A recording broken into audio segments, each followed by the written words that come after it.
Hello, hello, hello. I hope each and every one of you are doing well after our holiday weekend. I hope you all had a safe holiday weekend. Um, Unfortunately, I had to work the holiday weekend, so it is now my 4th of July weekend. Just really quickly, 2 minutes or or less. I'm just gonna say this. So the video that I posted on today was actually from June the 25th, and I thought that I posted the video. However, I didn't. So when I made this video, I seen that it was just sitting there. So I went ahead and submitted it, and I thought that I would go ahead and do a follow-up video. So really quickly. So right now we have a very few fruit trees in play that have fruit. The first one is our Tangelo. It has one little fruit on it. Probably shouldn't have let it fruit. You guys know how I am at this point.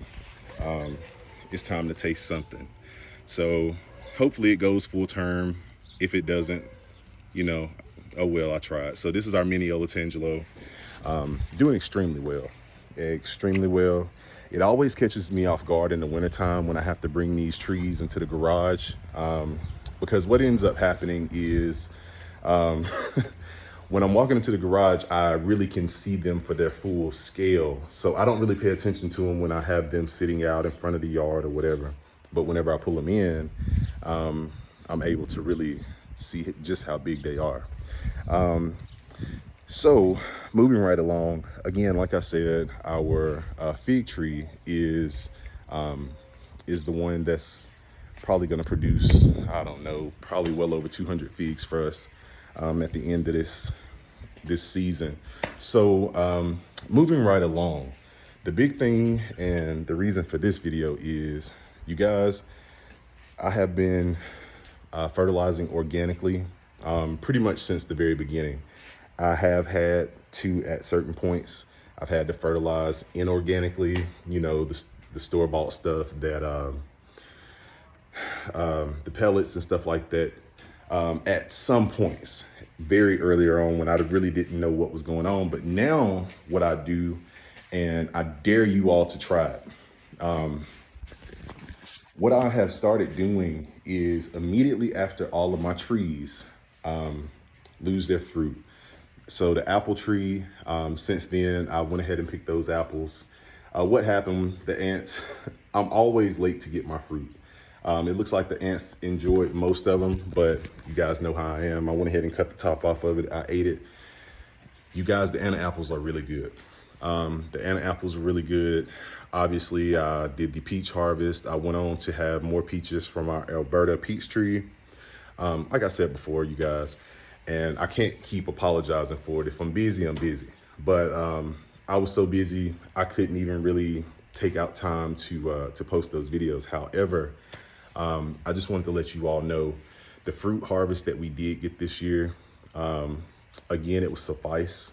It wasn't as much as, we thought that we would get, but at the end of the day, and like I just seen Bull's comment while making this video. He commented on the last video. It is absolutely awesome to have a variety of trees for this reason.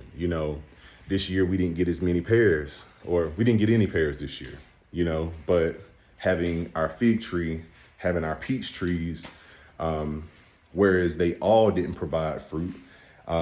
We had Big Girl in the back that took care of our peaches this season. And last year we had all of these Alberta peaches that went full term, and they were about as big as my fist, so it's looking like they overproduced, and earlier on, that's why I'm learning as I go, and I'm just being honest, and I have no problem telling you all that. It is definitely true that, please pay attention to this, you guys. I'm telling you, it is definitely true. In the first year or two, maybe even 3 in some cases, peaches are in a whole nother realm. You may have a first year peach with 30 peaches on it. You just never know. But every other tree, when they have those big yields, the apples, the pears, what else we got out here? The lemons. Lemons, citrus in general, they could produce every year. But when you have those big yields, unless you really beef it up out here, and I mean fertilizing them organically, mulching them, adding soil amendments, you're going to lose your yield for the next year. So what that's meaning is, for those of us who have been in the game for a while now, and I can say that I've been in the game for a while now, so I'm starting to see a lot of this stuff.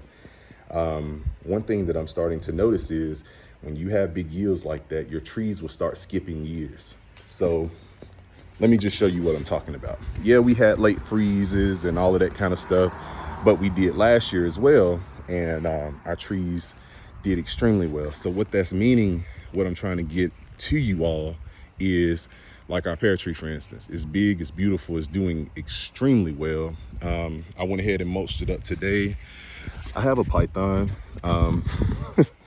Let me just go ahead and ease this in here. I have a python, and what I do is I take the bedding that I don't use and the bedding that is used, and all I do is I come right over here and I just dump it right here in the middle, you know, and I just let it break down organically. So what I'm essentially doing is I am making sure that each and every one of these trees, especially our heavy producers, so our apples, like I said in the last video, I was going to start trying to diagnose this one. And again, I'm gonna have to fertilize it unorganically this year because we got some leaf curl going on here.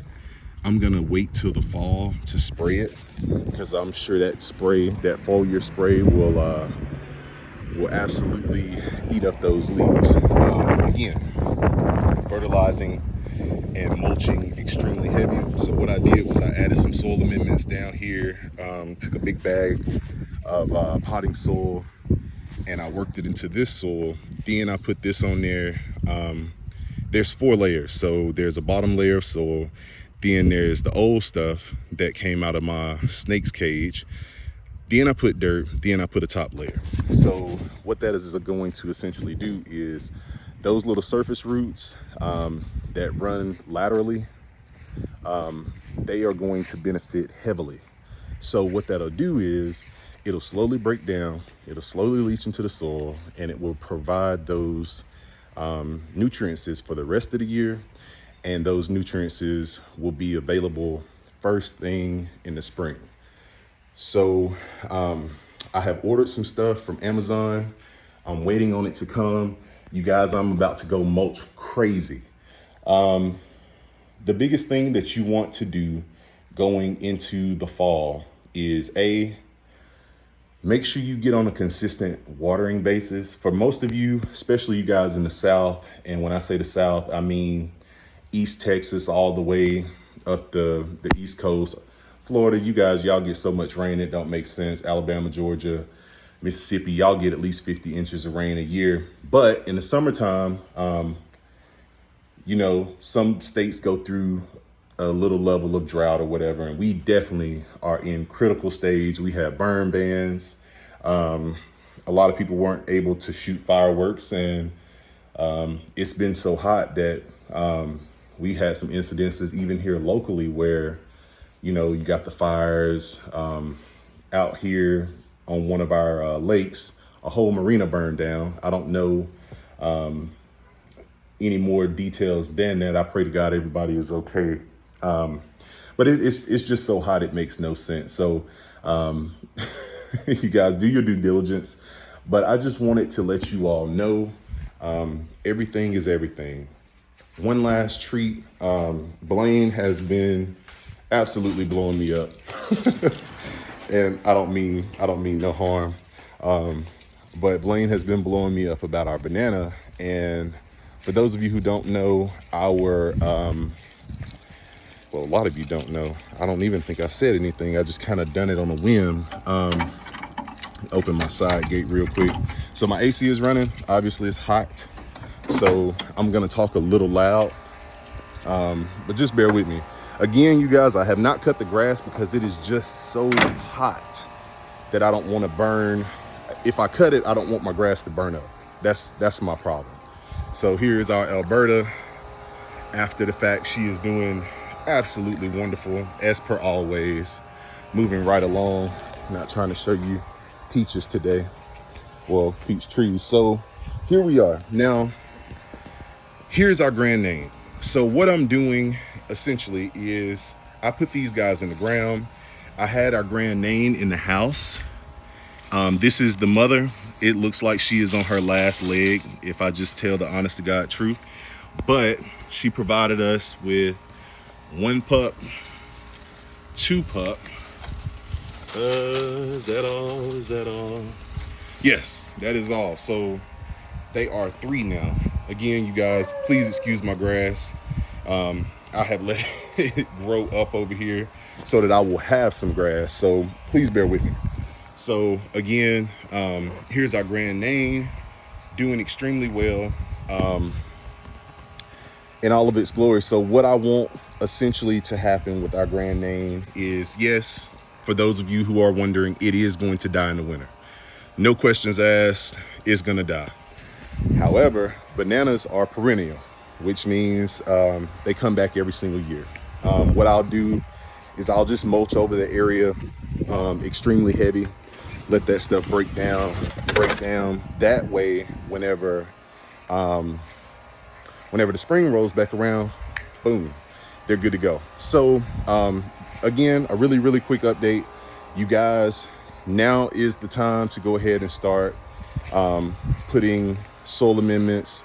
Notice I'm not saying fertilizing.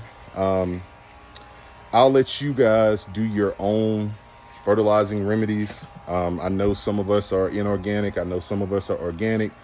I'm not going to harp on that, to each his own. I try my best to keep it 100% organic. If I do buy some store-bought stuff, it is organic. The benefits of using organic is a lot of times organic fertilizers take a long time to break down. That is a really good thing in the fall whenever you need slow release, because the last thing you want to do is buy some stuff that breaks down immediately, and now you have your trees in an extended fruiting or leafing out stage, another growth phase, right as we enter the fall and the winter. But you guys, just really quickly, I'm so grateful that we are still doing well. You guys, I try my best to stay on this video making schedule.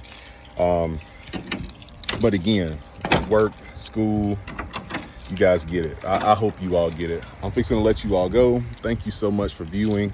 Whenever my mulch comes in, I will go ahead and show you all what's going on. For those of you who have started your trees 2, 3, 4 years ago, it's time to start amending your soil. A lot of times, if you don't fertilize your trees, those trees eat like we do. I mean, I don't want that to sound too literal, but our trees eat just like we do. If you put nutrients in the soil, those trees will uptake those nutrients. If you leave those trees without any nutrients, you get into that time frame in that area where your trees are going to start having deficiencies, iron deficiencies. Then you're going to get your magnesium deficiencies, your calcium deficiencies. And that affects growth, that affects yield. And ultimately, that can set your trees back a year or two. So again, you guys, thank you all so much for viewing. And you guys have a blessed one. And we're going to get back at you. All right, have a great day. Bye-bye.